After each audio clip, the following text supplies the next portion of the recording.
Hi, listeners. I'm Colleen Dieter, landscape consultant and certified arborist at ATXGardens.com. Welcome to the ATX Gardens Podcast, where every other week I share simple, timely tips for what to do in your Central Texas garden right now. If you're watching on YouTube, tap like and subscribe for more gardening help.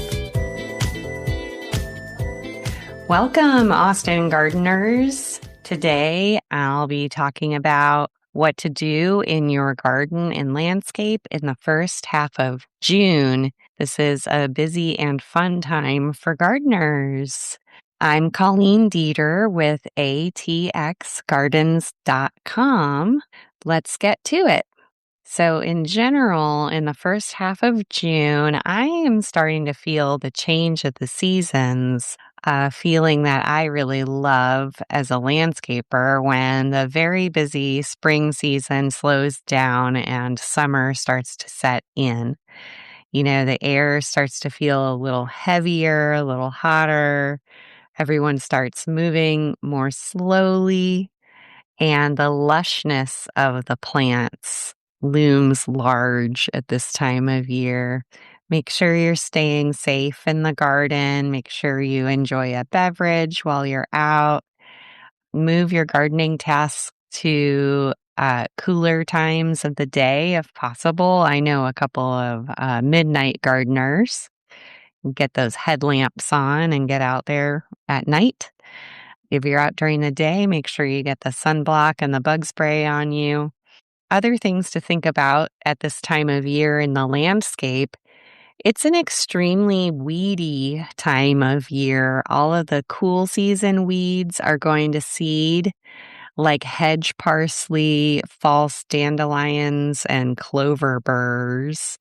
Of course, earlier in the year and past episodes of the podcast, I was letting everyone know to try to get after those weeds while they're tiny. Little seedlings that are easier to get rid of than big plants. But now's the time when they've matured and they're big and blooming and finishing up blooming and starting to make burrs and starting to make seeds for the weeds that don't have burrs. I have rescue brome in my yard that's going to seed now. It's very hard to keep up with it. So the best thing you can do is try to cut them down at this time of year or pull them, but make sure that you put the seed heads and the groups of seeds attached to the plants into municipal compost. City of Austin has composting services. Or you put them into the trash. Don't put them into your compost pile and don't leave them lying on the ground because all of those seeds will sit there until next year and then they'll sprout next year. So you can really help your future self by interrupting the life cycle of the weeds by trying to get them out of there now before the seeds start falling on the ground or blowing away in the wind.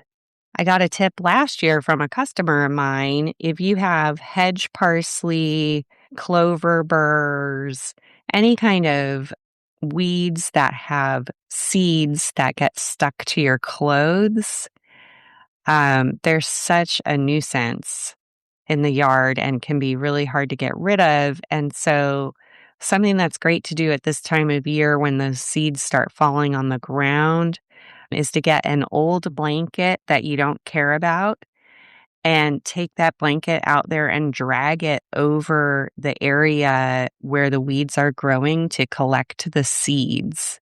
Then the seeds will stick all over that blanket. Then just throw away that blanket. And again, you'll be collecting those seeds from the weeds and getting them off of your property to interrupt that life cycle so there'll be fewer weeds next year.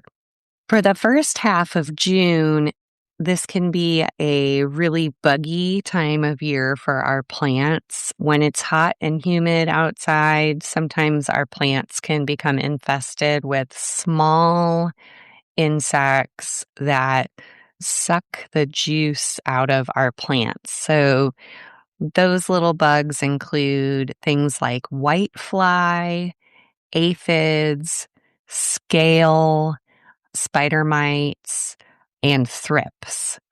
There's a lot of things that you can do to prevent those sorts of outbreaks. First off, you can keep a diverse ecosystem in your yard with many different types of plants around to support beneficial predator insects. So, if you have a vegetable garden and you're not growing any perennials or flowers near the vegetable garden, you may not have a big enough population of beneficial insects because the vegetable garden doesn't provide enough spaces for beneficial insects like ladybugs and green lacewings to live. And so having an area near your vegetable garden with perennial plants that attract pollinators can really help give those beneficial insects a place to live year round and give them the shelter that they need. Pruning plants to create better airflow through the center of the plant and more light penetration into the center of the plant is key for preventing these sort of insect infestations. I found that especially beneficial with fruit trees, especially citrus. An old tip from Howard Garrett in one of his books, he says to drench the soil around plants with liquid humate. And that helps cut off the life cycle of some of those little bugs. And I have had good results doing that with my citrus trees. This year, I'm also experimenting with soil drenching with a rosemary oil based insecticide that is supposedly systemic and organic. I will let you know if that works or not later on. And then if you do face some tiny sucking insects sucking all the juice out of your plants, most of them poop out sugar water. And sooty mold will grow in that sugar water. So your plants will start to look like they have ash on them or like they're dirty, like soot is growing on the plants. So sometimes just spraying with a hard stream of water can knock off all those little tiny bugs. You might not actually see the bugs. You might be more likely to see that the leaves and stems of the plant are sticky with the sugar water.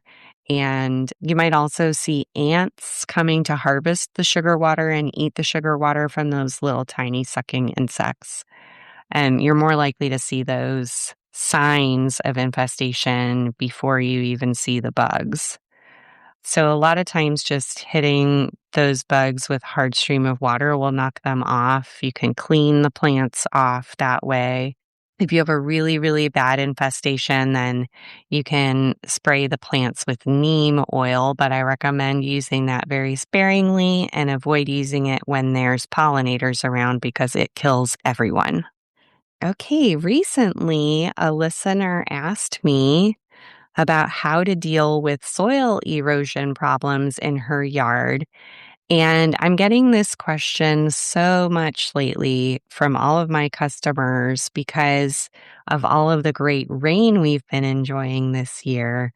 You know, rain will fall and then wash away soil and it'll create a muddy mess.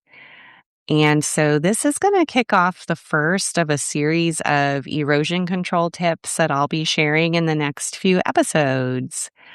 This episode, I'm going to start with a tip for folks who do not have gutters on their structures and their homes and sheds and garage buildings and stuff like that. So if you don't have gutters and you have problems with soil erosion, this tip is for you.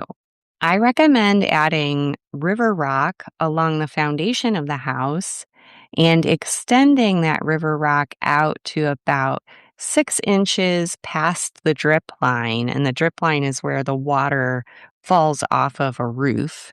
So extend from the foundation about 6 inches past the drip line and do that all the way around the house. That helps keep soil from splashing back onto your house and slows the rainwater down to keep it from carrying away the soil. Not always, but often it can be hard to grow plants under the eaves of a house. And sometimes plants under the drip line can get squished or broken by heavy rain rolling off the roof. So I prefer to avoid planting right up against the house and add river rock there instead. It's also a good practice for maintaining your home because it allows you access for like cleaning windows or pest treatments. And it also can help with fire prevention. Do not put fabric underneath the river rock. Okay. It just gets in the way. The weeds grow through it. It's useless. So, for more tips like those, go ahead and like and subscribe to this podcast and hire me for a consultation at ATXGardens.com.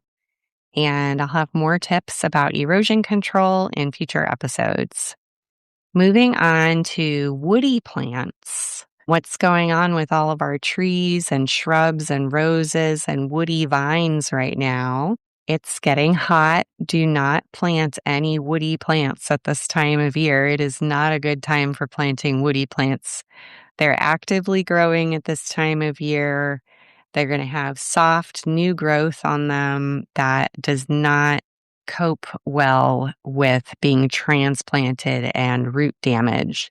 It's going to be really hot coming up here. Even with the rain we're having, it's still really hard to keep woody plants going when they're planted at this time of year. It's hard to keep them alive through the summer. So avoid planting any woody plants now if you can. Do not trim any oaks now because it's still oak wilt season. Pruning now can spread oak wilt, so avoid pruning oaks at this time of year. Wait until June 30th or later. Now, for other trees, I'm going to bend the rules a little bit. I think it's okay to start doing some light summer pruning to clear your roof, clear the street, clear walkways and driveways. It is better for the health of the trees in general to wait a little longer to prune them, getting later into June and July. But this year, everything's growing so fast. I know I have needed to start trimming a little bit early to clear some walkways and clear the driveway so I'm not hitting the tree with the car over and over again. But if you can wait until midsummer to do heavy pruning, it's much better for the trees. And of course, keep listening to the ATX Gardens podcast for more updates about when it's time to start pruning trees again. I'm getting a second round of blooms on most of my reblooming roses, which has been really fun. I've been enjoying the beautiful color out the window. You can deadhead your roses to possibly get even more blooms into June. If you're deadheading your roses in June, it's a good idea to give them a little compost or fertilizer per your soil test results. Even if you're not deadheading them, they're still actively growing at this time of year and would benefit from some compost or fertilizer. If you live in an area with high pH in the soil, a little bit of acidification will help your roses. And liquid humate is a good option for lowering the pH. And I talked about liquid humate earlier too, and I have a link in the show notes to purchase liquid humate via Amazon. I am an Amazon affiliate. Now, what about our fruit trees? What's going on with fruit trees at this time of year? Well, something exciting is hopefully you're getting some fruit at this time of year, it's harvest time. It's peach season, it's plum season. You may still be getting some apples, nectarines. It's time for them. It's maybe still a little early for apples, depending on what variety you have, but start checking all your fruits for ripeness. For all the palm fruits like apples and pears, and all the stone fruits like peaches, plums, and nectarines. I just picked my plums. They were not ripe yet, but they kept disappearing. I know that animals are eating them, and also some of the storms we've been having have knocked them off the trees. So I went ahead and I picked them just a little bit early. They're just starting to get a little bit of color on them. And I put them in a paper bag so they can ripen on the counter. And I'm going to let them sit for about a week or so and then check on them and see if they're ready. Blackberries are getting ready. So check your blackberries and dewberries. If you are a berry grower, look for big, dark colored fruit with no green spots on them left. That's how you know that they're ready. And they're delicious and easy to grow here in Austin. They're odd plants. I always tell people that blackberries are strange plants to grow. They have a weird growth habit and pattern. And I'm getting into midsummer. I will be sharing instructions and tips on how to care for blackberries. And midsummer is the big time for caring for your blackberry plants. So keep listening to future episodes. Up next, we're going to talk about perennials and bulbs and grasses, or your ornamental grasses. The long-term forecast for June looks rainy. I'm feeling cautiously optimistic that we might have some good rain in June. So it's safe, I think, to continue planting perennials, bulbs, ornamental grasses, and succulents. I just got some canna lilies last week. I have some other canna lilies that I'm going to transplant coming up here this week.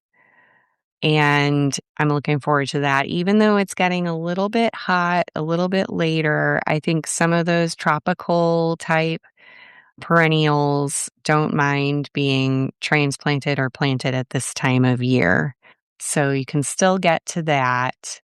Try to start wrapping up, though. Getting into mid-June, it's starting to get pretty late for planting most things, and we can't count on the rain when we start getting into July, and it'll be harder to keep them alive if they're planted in the summer. So try to wrap it up. If you have any plants lying around that you need to get in the ground, try to do it now. I just got some free echinacea plants from that were a little sad looking at the nursery, and they were in the nursery free section, and I just stuck them in the ground too. It's still okay to divide and transplant anything that you might need to at this time of year too. Try to get it done here in the first half of June. Now it's time for our sponsor break. Hey y'all, this is Colleen Dieter from ATXGardens.com. If you need personalized help with your landscape, book a consultation and we'll walk your yard together. I'll answer all of your questions and we'll create a strategy together that feels doable. I specialize in helping do-it-yourselfers by alleviating their anxieties about their yards. This week, I visited with Anna in Central Austin. She's newly retired and wants to spend more time gardening. Her yard got kind of overgrown in the last few years while she was too busy to keep up with it. I showed her which plants to keep, which to remove, and which to transplant. I also gave her some tips about which tools to use, and I helped her with some flooding problems that she was having in her yard and gave her the basics about how to build a vegetable garden. We went over all of that in just 2 hours. So make an appointment today at ATXGardens.com for whatever kind of yard and garden questions you might have. That's ATXGardens.com. Okay, let's get back to the episode. All right, so what's going on with our vegetable and herb garden at this time of year? In the first half of June, all of the cool season plants are completely fading now, like the annual poppies and larkspurs.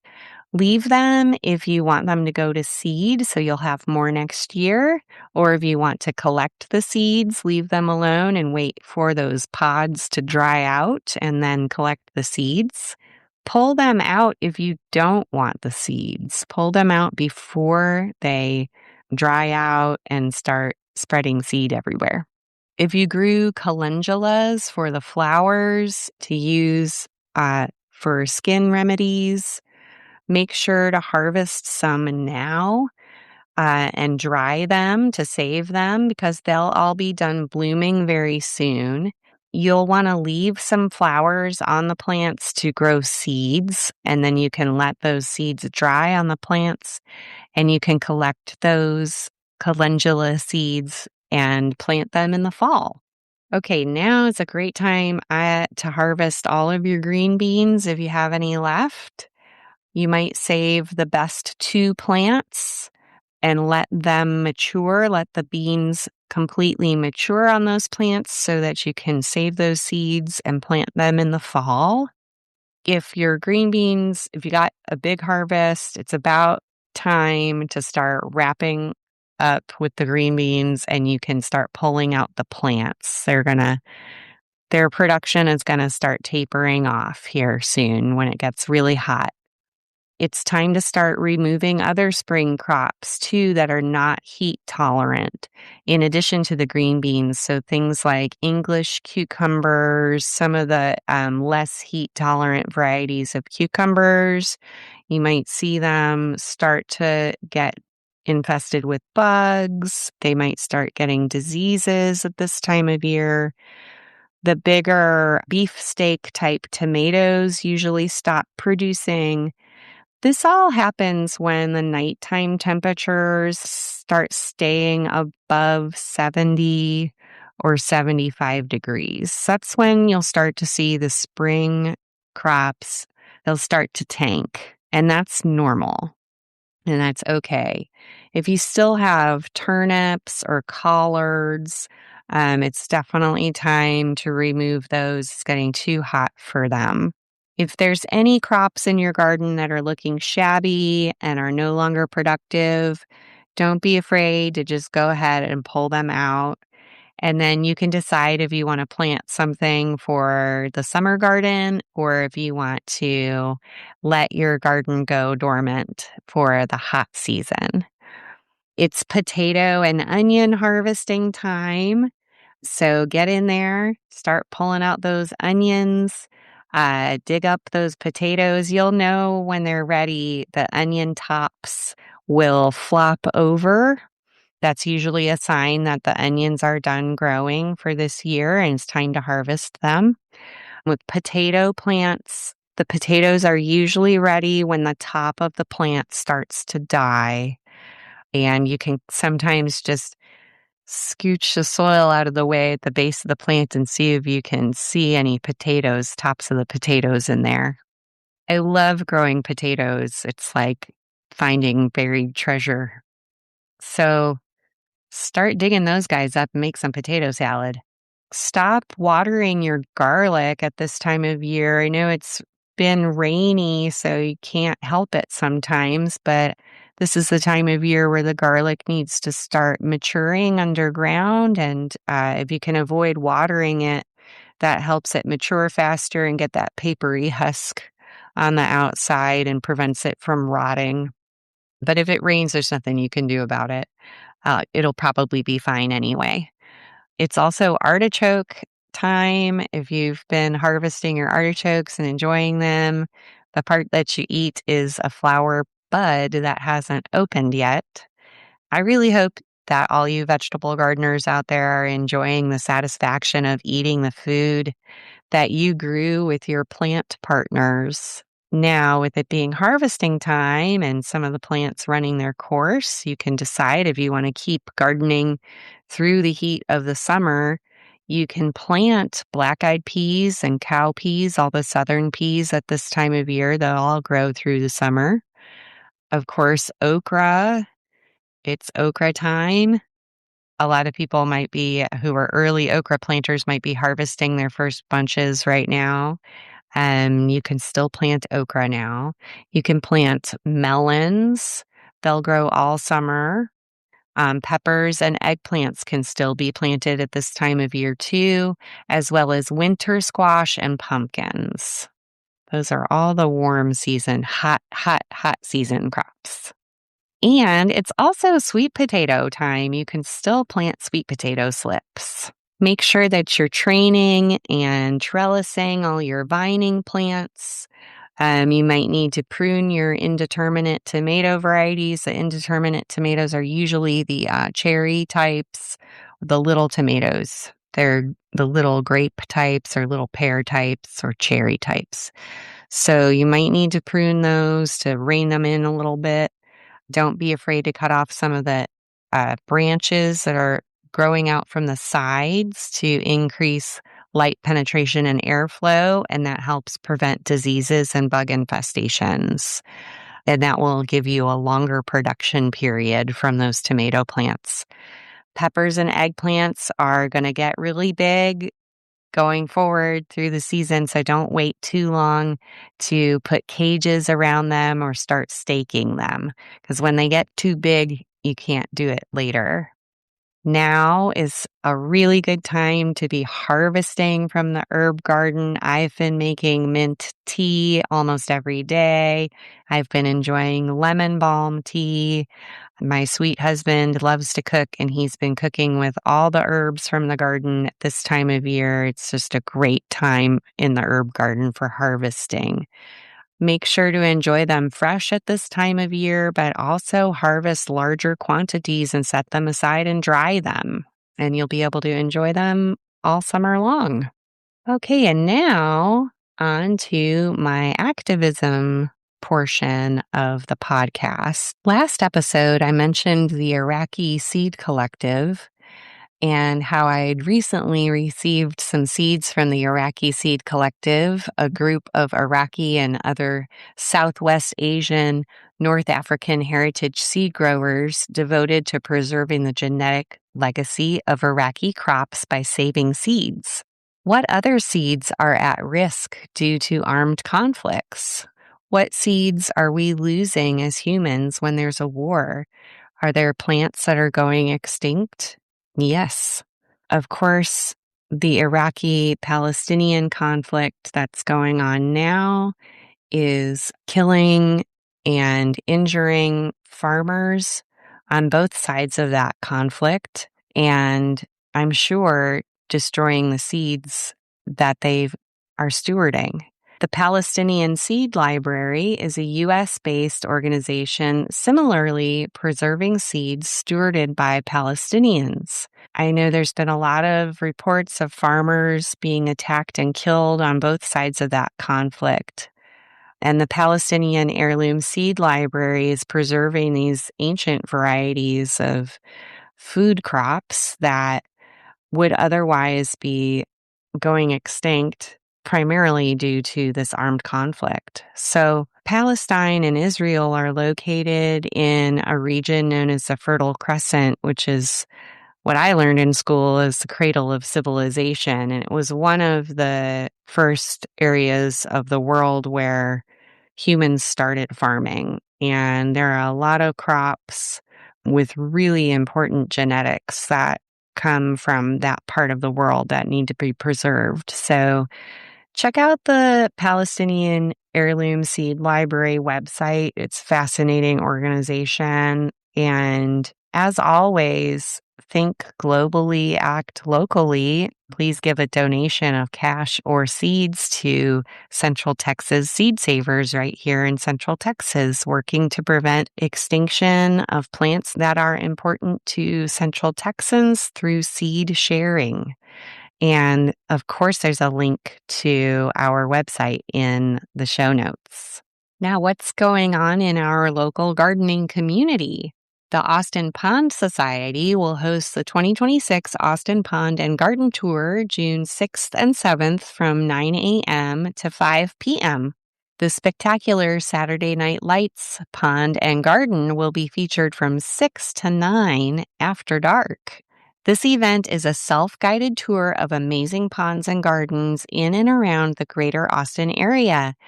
Enjoy garden art, meandering streams, fountains, waterfalls, dragonflies, koi, and amphibians. Some of these inspiring ponds and gardens are also certified wildlife habitats. Proceeds will help support local charities, Zilker Botanical Gardens, educational children's programs, Central Texas Gardener, and Blue Santa. Tickets are available. There's a link in the show notes. All right. That wraps up today's episode. Please check out the show notes for links to everything I mentioned. And if you enjoyed this podcast, please share it with a fellow Central Texas gardener. It really helps me grow the show. I'm Colleen, the landscape consultant at ATXGardens.com, and I'll see you next time. Thanks for listening to the ATX Gardens Podcast. For show notes, tools, and to book a consultation with me, visit ATXGardens.com. Happy gardening! See you next time.